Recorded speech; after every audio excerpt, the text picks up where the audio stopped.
Good morning. Good morning. Welcome to Holston Valley Unitarian Universalist Church. I'm the Reverend Tiffany Sapp, the minister of this church, and my pronouns are she and her. Thank you so much for joining us today. Today, we are exploring the two paths to awe. And truth to be told, there are a million ways to experience awe, not just two. But some of us worship leaders here have been thinking a lot about the different ways that we experience awe collectively as a congregation when we gather on Sunday mornings.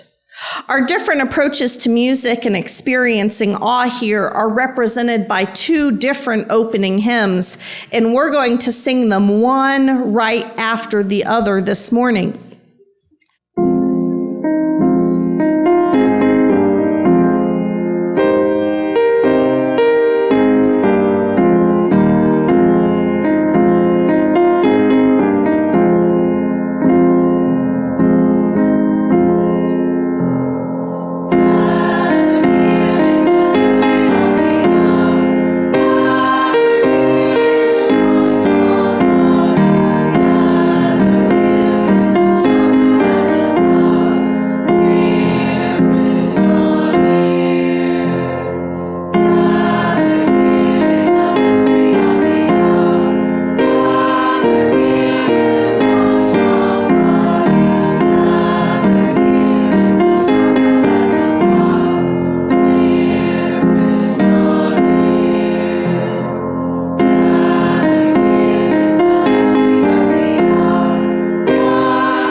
Thank you, choir, and thank you, Rachel, for that. We are gathered here, believing in no God, one God, many gods, thought forms, archetypes, abstract values, community, our ancestors, our descendants, our higher selves, and each other. We are gathered here, tiniest baby, curious child, thoughtful teen, determined young adult, harried parent, persistent adult, wise elder, and everyone in between. We are gathered here from many walks of life, different cultures and traditions, loving different kinds of people, expressing our unique identities in so many ways. We are gathered here in need of quiet, reflection, meditation, a moment to think, peace, and love.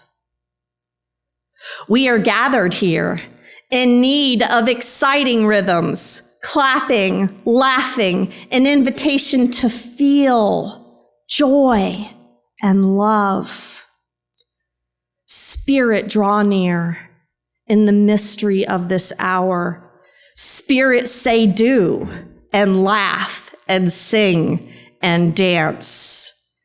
Spirit, hold us all in all of our multiplicities together.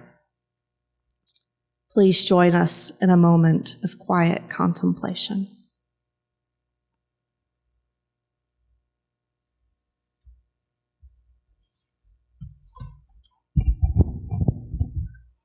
Hello. Good morning. I'm Rosemary, and I'm your service leader this morning. My pronouns are she and they. Thank you. Thank you for your presence, your voices, and your light today. We are so glad you're here. Let's light our chalice with the words of our vision statement, which is printed in our bulletins. We work together as a church to transform ourselves, our community, and our world by sharing love, pursuing justice, and seeking wonder. This month and next month is our pledge drive, where each of us consider the financial commitment that we can make to this diverse community by pledging, knowing ahead of time how much everyone intends to contribute throughout our fiscal year that runs from June 1st through May 31st of the following year helps us set our budget for the coming year. Today, we hear from Bradley about why he pledges.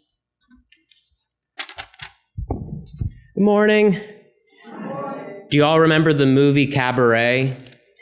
Money makes the world go round, the world go round. Honestly, that's the truth, though.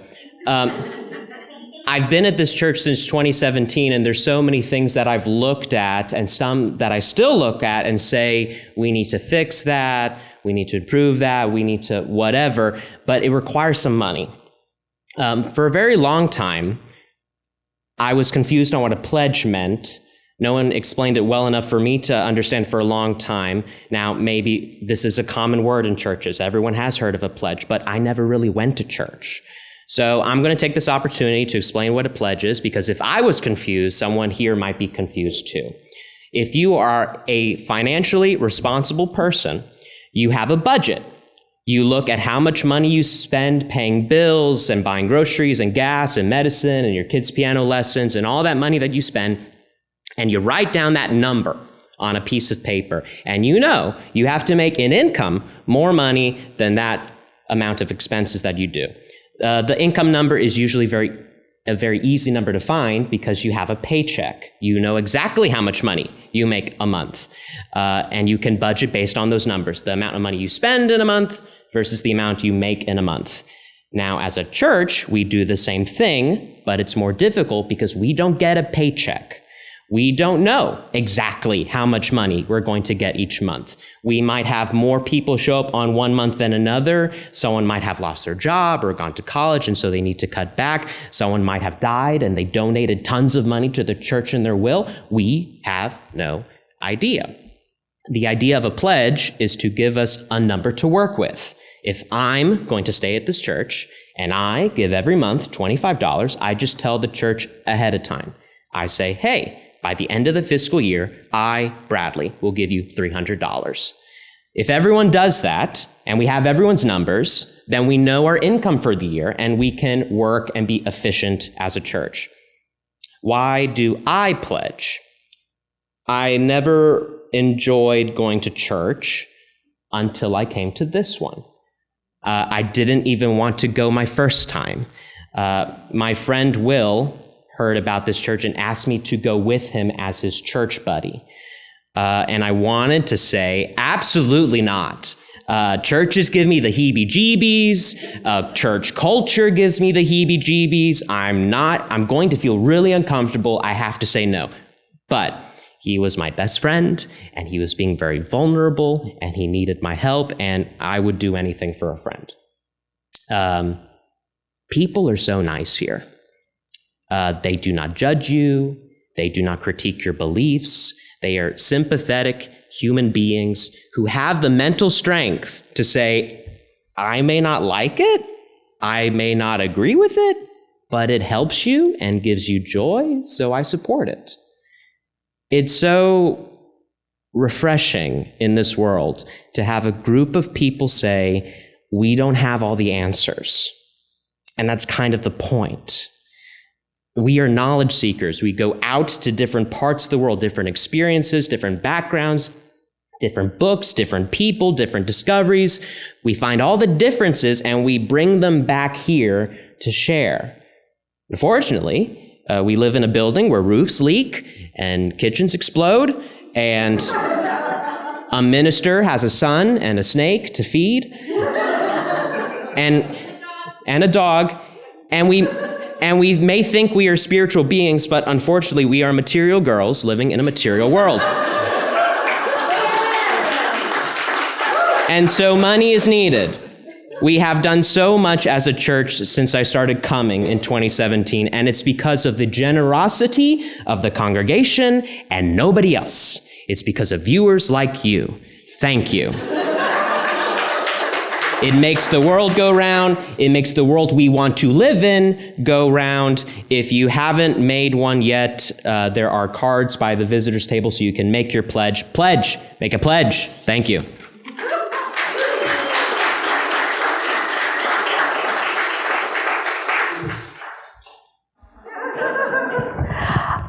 So we're going to ask everyone to stay in their seats for today's time for all ages, as Carl, the golden retriever, and Princess Donut, the Persian cat, have returned to us today to teach us a little something about being human.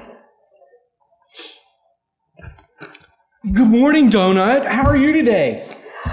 Oh, about the same as usual. And you seem your regular chipper self. Do you have anything interesting going on today? I sure do. It's Human Appreciation Day, my favorite holiday. 4 days ago, you said Valentine's Day was your favorite holiday. It was, but now it's Human Appreciation Day, so that's my favorite holiday. Carl, this holiday, it sounds made up. All holidays are made up, Donut.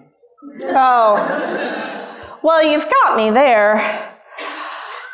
Fine, tell me about Human Appreciation Day. I'm so glad you asked. It's a simple holiday. We simply take some time to think about what we appreciate about our humans, and then we can do something really nice for them. Well, that sounds like a lovely holiday, Carl. There are so many things we can appreciate about our humans, like lazy winter days, curled up in the recliner, with lots of petting and purring. I think you mean playing in the running and catching the ball. I think you mean quietly brushing my hair while Mozart is playing. No. I think you mean playing in the mud with Metallica blasting on the outdoor sound system. Honestly, Carl, it's like you don't know our humans at all. You make them sound like absolute barbarians. I just think about all the quiet bonding moments we enjoy, where I can just tell they love the peace and the soft sound of my purring, How could they possibly enjoy all of that loud, smelly chaos that you're describing? But you make them sound boring when they definitely enjoy all the activity and fun that we have together. You know, Carl, this whole thing reminds me of the conversation we had about the golden rule and the platinum rule. I don't know, Donut. That time it was about paying attention to what others really want and really like. This time, I'm sure the humans like the loud, messy, active things they do with me. Otherwise, why would they be smiling and laughing? And I'm sure that they like the quiet, meditative, restful things that they do with me. They seem so content and so relaxed. Hey, Donut, I had an idea. What if, and hear me out, what if they like both?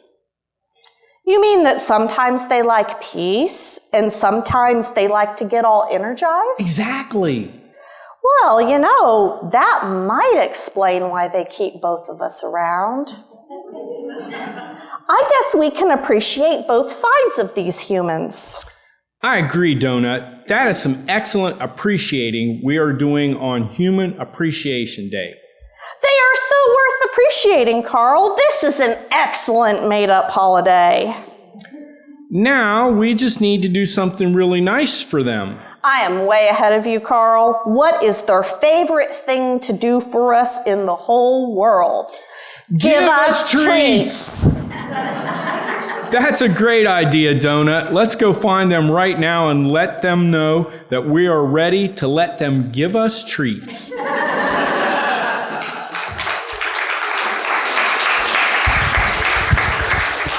A big thank you to Stephen for being Carl in our story again today. I have a question for all of you today, and I'd like to see hands. Who here relates better to Princess Donut with her recliner and the relaxing Mozart? All right. Who here relates better to Carl with his mud and his Metallica? All right. Who here doesn't really feel like they relate to either? Okay, fair. Who relates to both? All right, that's great. It's a great little straw poll we had here. Sometimes it is easy for us to focus on what we like personally. But I know from talking with all of the people of our congregation that we have people who are part of our community that likes things quiet and meditative. And there are people who are part of our community who like things active and energetic. And there are even people who like both. That's why here at this church, we try to do both, because we are a community that needs both. Today during the service, let's pay attention and see when you can find the Carl parts of the service and when you can find the Donut parts of the service. And maybe by the time it's over, we'll have some new words for talking about which is which. Our special music showcases one of the paths to awe that we're exploring today, and it is definitely more the Carl approach. Full of energy, an invitation to get out of our heads and into our bodies, and just barely late for Mardi Gras. This is When the Saints Go Marching In.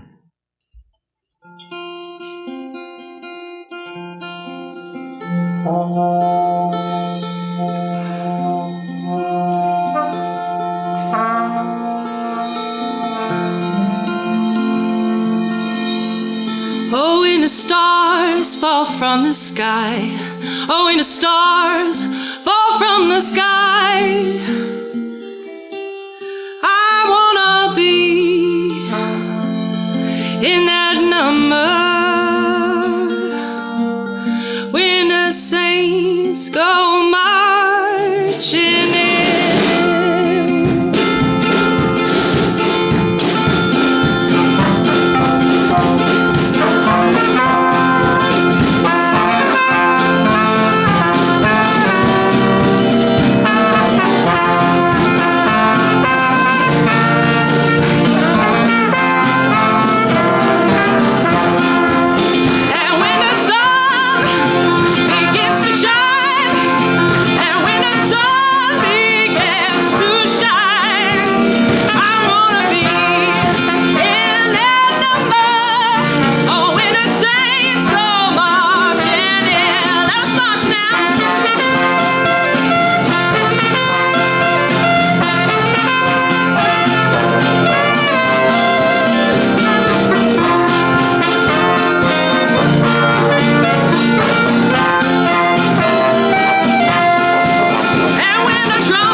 As we are coming off of that very Dionysian experience, I want to invite you to notice how you feel, how it makes you feel, how you connect to awe in that way. Because now we're going to move very deliberately into the other kind of awe and see how that feels. If you'd like to share a joy or sorrow in person, please use the candle tables that are located on the back table. And if you'd like to share a joy or a concern from a distance, you can always email me at minister@hvuuc.org. Today, as we light candles, we take a moment to remember Black History Month, a time set aside to honor the too often neglected accomplishments of Black Americans in every area of our journey throughout history. American history is Black history. The story of enslavement, oppression, liberation, and Black excellence is the story of all of us now. We honor Harriet Tubman, Sojourner Truth, Marcus Garvey, Martin Luther King Jr., and Malcolm X. We celebrate Barbara Jordan, Fannie Lou Hamer, Jack Johnson, Venus and Serena Williams, Barack Obama, Misty Copeland, and Oprah Winfrey.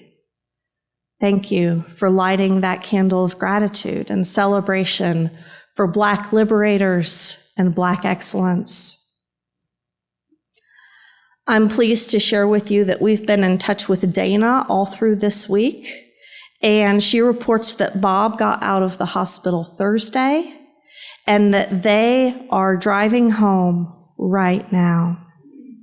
His collapse last Sunday was quite a scare, but with the help of family, he made it to the hospital very quickly and is doing quite well, all things considered. Please continue to hold Dana and Bob in your prayers. And we've been following Tom's recovery progress this week as well. Tom is still in the ICU, and recovery has been slow. Martha and their daughters have been getting a ton of support from the members and friends of this congregation. Some days are harder than others, but the hospital staff continues to be hopeful and continues to give us reasons to hope. Please hold Martha and Tom in your hearts and send them positive thoughts whenever you can. If you wish to light your own candle, approach the side of the table that is closest to you, and the closer candle keeper will assist you. Please light the candles at the back of the table first so that no one has to reach over and open a flame. And if you wish for us to light a candle for you, please raise your hand until I acknowledge you, and I will light a candle for you. And our community is so much larger than just those of us who are in the building this morning, so we light a candle to hold space for those who are not physically present with us, but are ever in our hearts.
remains unspoken in our hearts and minds.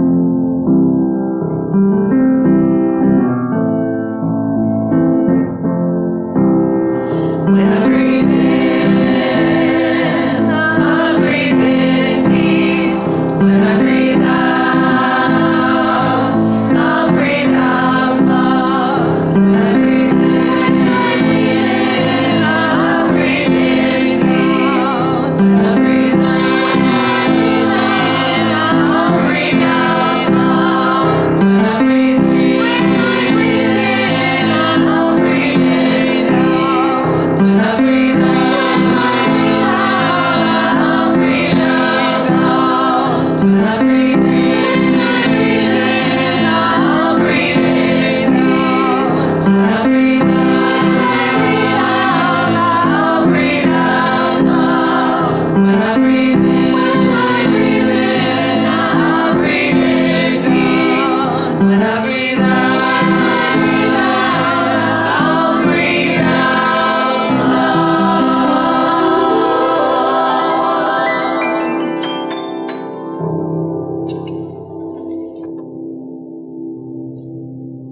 As the choir returns to their seats, let's live what we've just sung.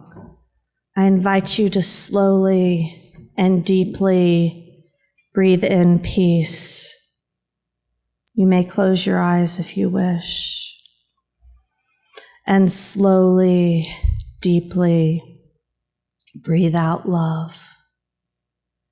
Just keep breathing deep, all the way down to your belly. Bring peace all the way in to your body. And let it sit there, still and peaceful.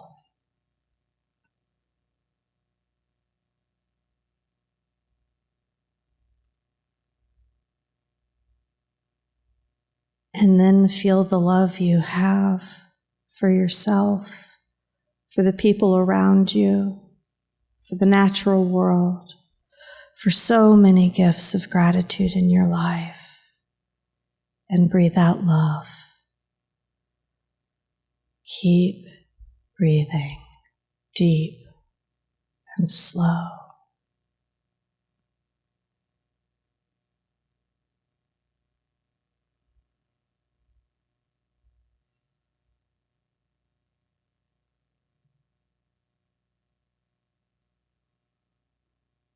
In your mind, in your heart, keep repeating peace, love, peace, love.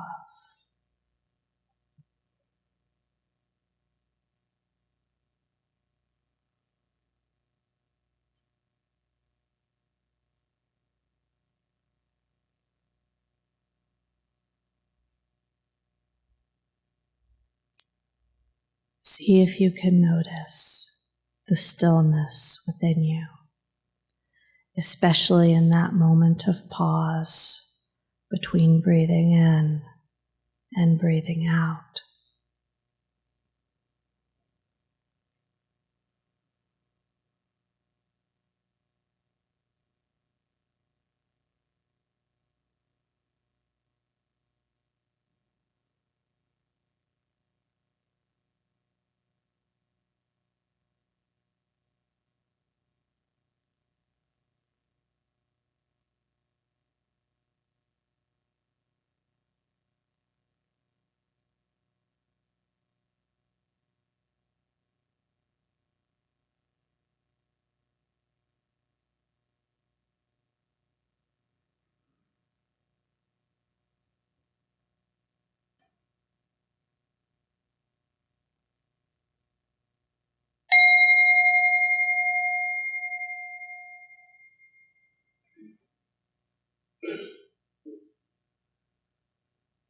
Thank you for joining me in that practice of reverent awe.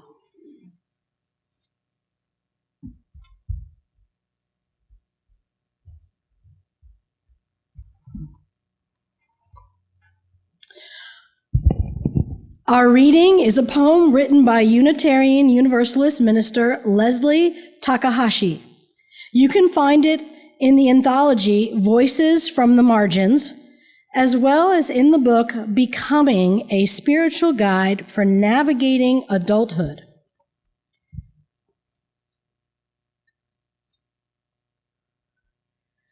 They teach us to read in black and white. Truth is this, the rest is false. You are whole or broken. Who you love is acceptable or not.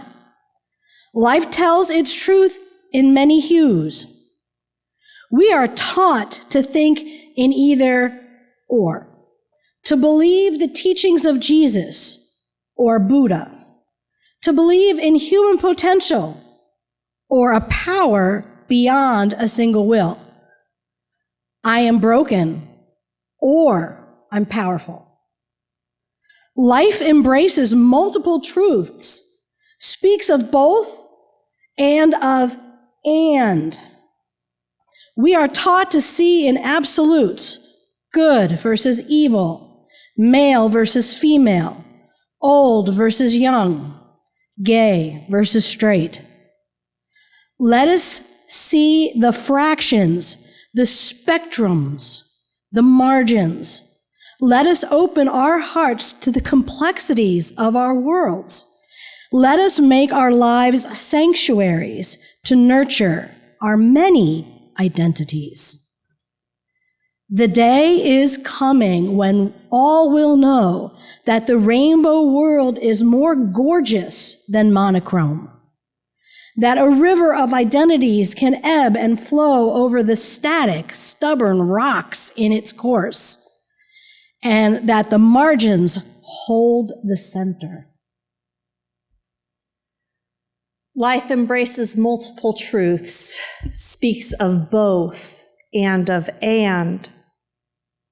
What does it mean to be a community that opens our hearts to the complexities of our worlds, to be both vulnerable and strong, to embrace mystery and interrogate the facts, to honor the spirit within that needs joy, enthusiasm, thunderous applause, and the spirit within that needs peace, contemplation, and the subtle goosebumps that come out of tending to the quiet spaces within.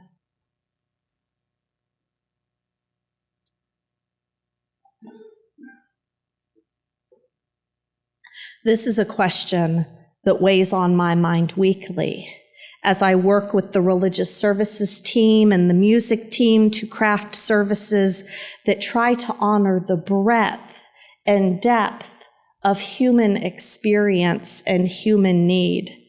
And I am not alone in this seeking. Reverend Anthony McCarr, the minister of West Shore Unitarian Universalist Church in Rocky River, Ohio, has wrestled with the balancing act of the both and in worship through his ministry and wrote about it beautifully in a blog titled Soul Foodie on Multiculturalism in Worship. He describes the moments in religious services at West Shore that represent our candles time, but they use stones instead of fire. He explains that this is one approach to worship, a style that is categorized by mystery and softness. This is a long quote from him. The first of worship style preferences, in other words, is a preference for a feeling of depth and stillness and a privacy of emotional experience. It's a preference for worship being set up in such a way that your solitude feels protected, even as you sit in a sanctuary with hundreds of others. That what's happening inside of you stays inside of you, an introvert version of Las Vegas's rules. Music which reflects this worship style preference tends to be classical music, Sermons which reflect this worship style tend to be highly cerebral. Language and ritual which reflect this worship style preference tend to be formal and emotionally cool. And there is no clapping. For lots of people, no matter what their race and class and educational background and ability and on happens to be, this is what authentic spirituality feels like. Inspiration feels like this. And's an important word today. And he goes on to explain that this is not the only experience embraced at West Shore, going on to describe the way that their organist played Lady Gaga's Born This Way on the organ. Y'all, I wish I could have been there for that. And the monthly appearance of their in-house rock band. And about this, he says, this second worship style preference I'm talking about is a preference for experience that is emotionally amped up, not toned down, not introverted, but extroverted. We're singing the hymn Blue Boat Home, and you want to sway along with me. You want to feel in your body the rhythm in this amazing song. You want to get a little carried away. You want to feel immersed in the preaching and the music and everything else in the service. And as for clapping for this worship style preference is not just tolerated, but preferred, because clapping is how the energy gets raised and moved. It's not so much about appreciating a performance as much as it is about raising the energy together. For lots of people, no matter what their race and class and educational background and ability and on happen to be, this is what authentic spirituality feels like. Inspiration happens like this. Like us, West Shore Unitarian Universalist is both and in their worship styles. Each worship style has its own culture, and as we are seeing all over the place in Unitarian Universalism right now, our desire is to be as multicultural as possible, to draw the circle wide.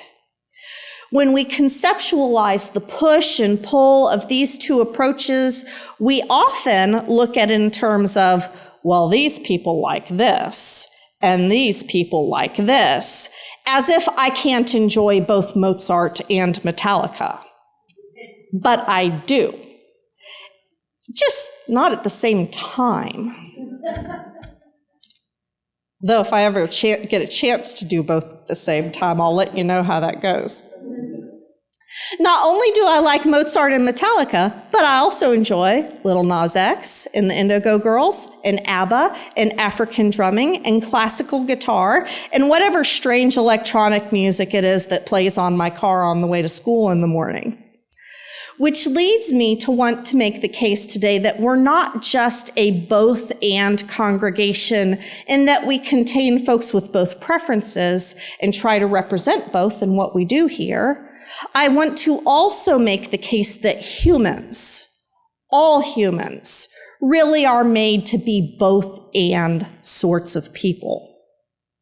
The infamous philosopher Friedrich Nietzsche makes this case when he talks about human tragedy in the terms of Apollonian and Dionysian aspects of human nature and an artistic expression. Excuse me.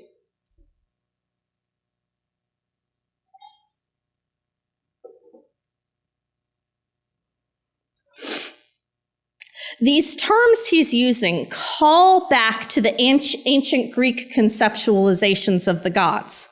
The god Apollo is the god of sun, poetry, medicine. He's the god of order and rational thought. His worship was in temples and had a reliable, predictable routine to them. The stringed lyre was his instrument of choice, and it had a calming effect. So approaches to art that are intellectual and peaceful, that not clapping style, the energy of Princess Donut, the Persian cat, these are Apollonian. And for Nietzsche, the visual arts, were the most representative of this facet of human nature. The Greek god Dionysus, on the other hand, is the god of wine and fertility, an embodiment of the wildness of nature. He's a god of ecstasy and emotionality. His worship was out in the wild places, and his worshipers would often lose their sense of self completely as they experienced union with the divine. So approaches to art that are emotional and a little wild, the "we absolutely must clap" style, the energy of Carl the golden retriever, these are Dionysian. And for Nietzsche, music was the most representative of this facet of human nature. Nietzsche describes this polarity in art, saying, "The two creative tendencies developed alongside one another, usually in fierce opposition, each by its taunts forcing the other to a more energetic production." This fierce opposition is something I feel warring inside of myself from time to time. Perhaps there is a pendulum swinging within each of our human spirits between stillness and ecstasy, rational thought and embodied emotion, the Apollonian and Dionysian natures we contain.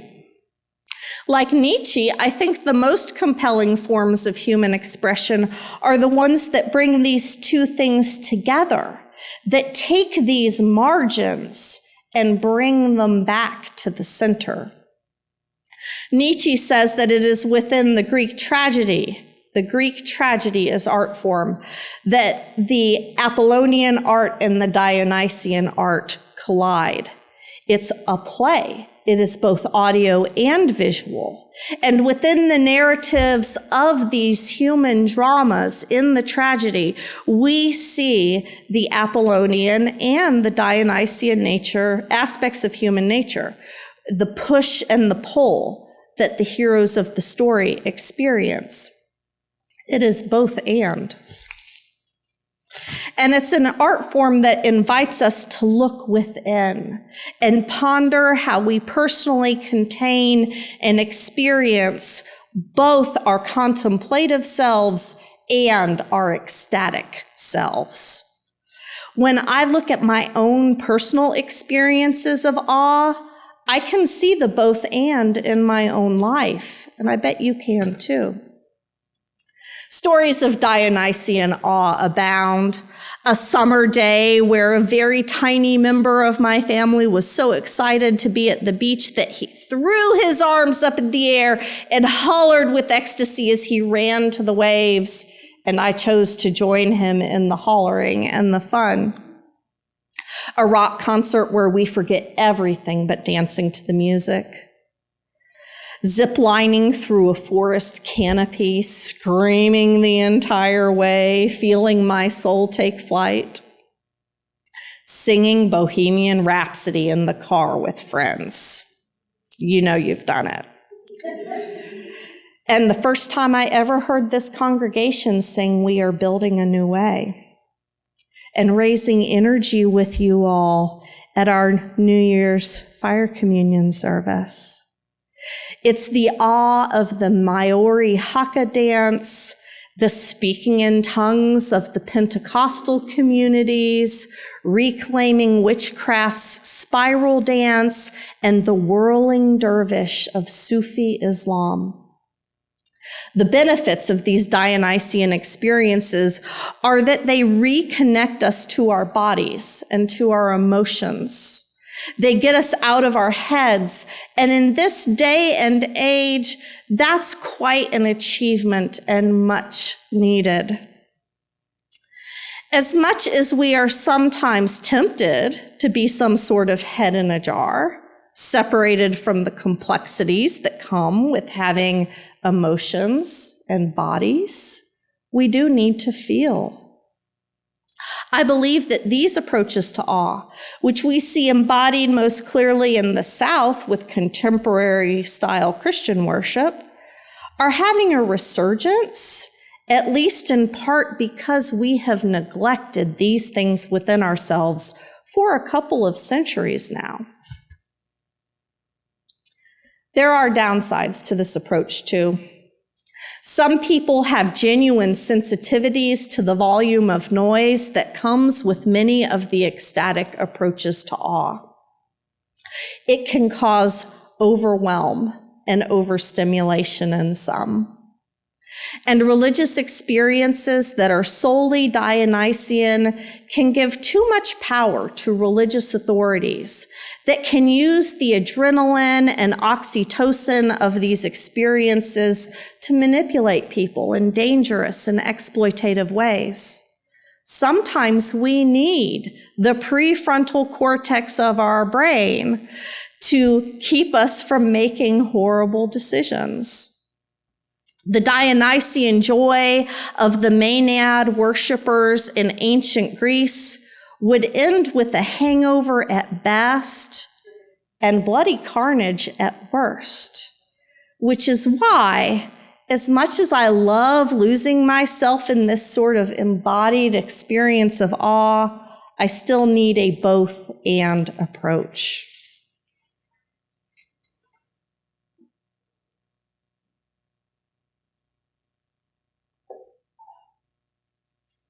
And as a both and fully human kind of person, I can also name many personal experiences of Apollonian awe.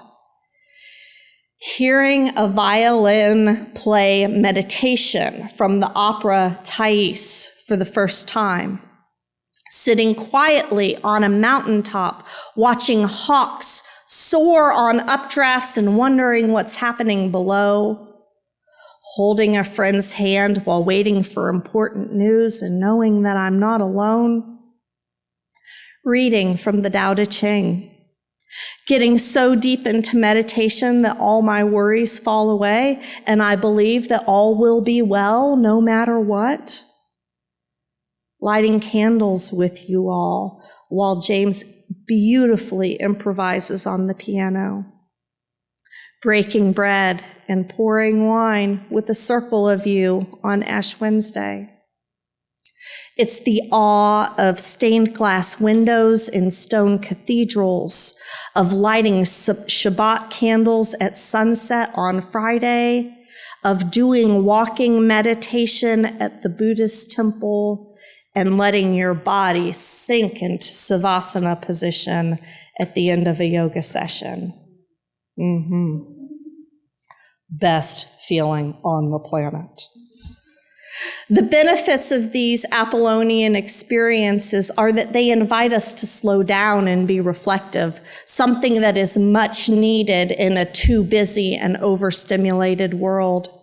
They invite us to peace when the modern world has surrounded us with noise and distraction. They invite us to think rather than react. As much as getting imbalanced by being over-centered in our brain can be harmful for us, so can neglecting to check in with our capacity for critical thinking and reasoning. And just as some folks can have a sensitivity to loud Dionysian drums, some folks can experience pretty serious discomfort with Apollonian stillness and reflectivity. Introspection can be really uncomfortable sometimes. These practices often lead us to truths, and maybe they're truths that we're reluctant to acknowledge. So sometimes we run from Apollonian experiences of awe because we are running from what we might learn about ourselves in the quiet moments when all distractions fall away. Sticking with it, though, can bring us through to the other side, where self-acceptance and universal compassion are waiting for us.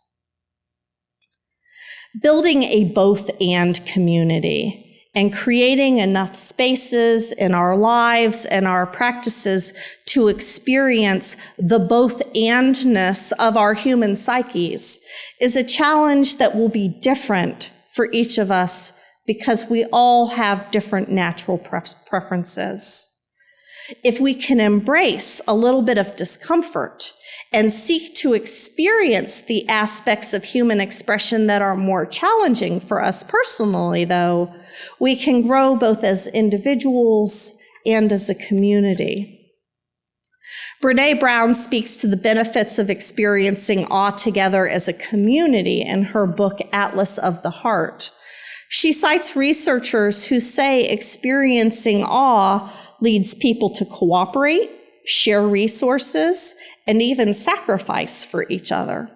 It also causes them to fully appreciate the values of others, to see themselves more accurately, and it evokes humility. And she goes on to say that awe may even be one of the fastest and most powerful methods of personal change and growth. And all of that sounds like what we need to build the beloved community that we all wish to be a part of here. Finding the both and balance, both within ourselves and within this community, is a tricky journey. It's a moving target. And the goal is not to keep us from swinging like a pendulum back and forth with each expression, because that movement is a good thing. It's the both and the and. As we move from one to other, let us watch where our center is. We can watch for what the rest of our community needs. We can ask about which expressions are being marginalized, and in that way, we may embrace the fullness of human experience together. Let's stretch towards awe together, holding space for the many paths that get us there, and leaning into the both and of our community and the both and of our inner worlds.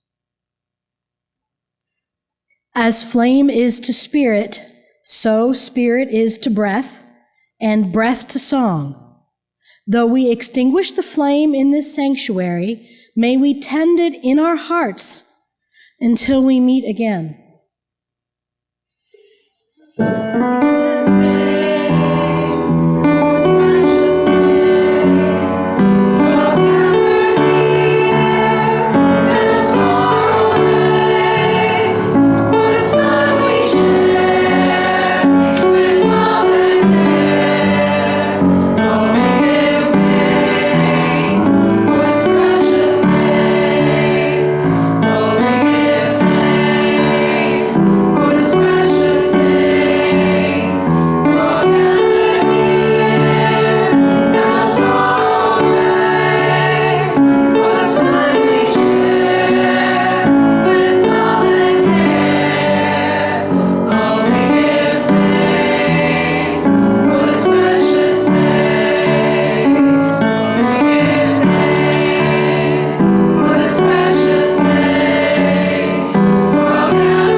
benediction. Thank you so much for your generosity this week and every week, and your future generosity with our pledge drive. May justice lead us to the calling of this moment. May wonder meet us right where we're at.